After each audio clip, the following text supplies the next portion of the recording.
Sa iba naman pong balita, lumaban ng mga residente sa ikinasang demolisyon sa may 100 bahay sa Barangay Culiat sa Quezon City. May mga sumugod na nakaitak pa, kaya ang mga pulis ay nagpaulan ng tear gas. Pati tuloy mga sanggol at buntis, damay sa girian. Nakatutok si Cesar Apolinario. Sa kalye iniharang ng mga taga-Purukwan sa Barangay Culiat, Quezon City ang mga tricycle kaya di makadaan ang mga sasakyan. Habang ang mga pulis, nakabarikada naman, di kalayuan sa mga galit na residente.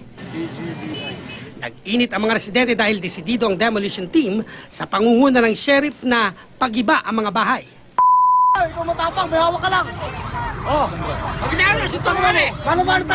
Habang umiinit ang sagutan, may lumipad na bato galing sa mga residente papunta sa mga pulis.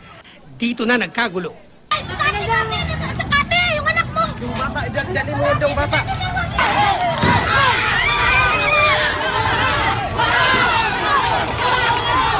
Kanya-kanyang tago ang ibang residente pero meron ding mga sumugod.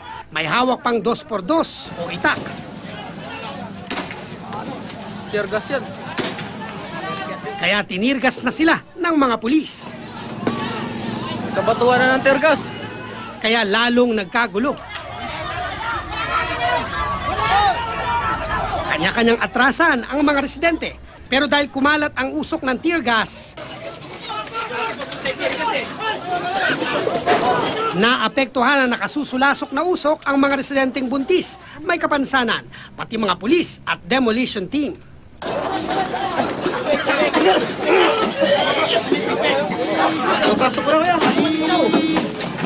Ang babaeng ito nahilo at hindi makahinga, kaya nagpadala sa ambulansya.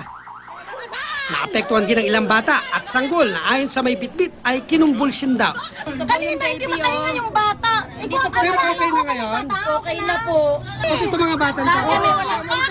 Wala pong natira dito. Pero di nagpaawat ang mga residente at muling nakipagsagutan sa pulisya. Hindi sila mga tao.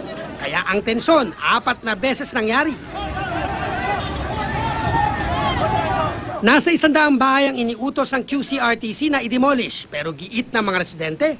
Ang masakla po sa SIRIP, hindi pa ho nila nahihintay yung aming apila sa Court of Appeal. Kailan pa ho sila pinapaalis dyan? Tagal na, last ang order ko is 2013. Hindi, pina-withdraw ko muna kasi may mga nasaktan ng mga bata, kawawa naman.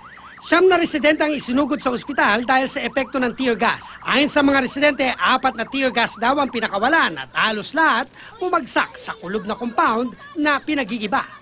Well, of course, bawal ang mag-tear-gas po, sa totoo lang. May pupunta mga affected families na apekto, they can come to the office and complain.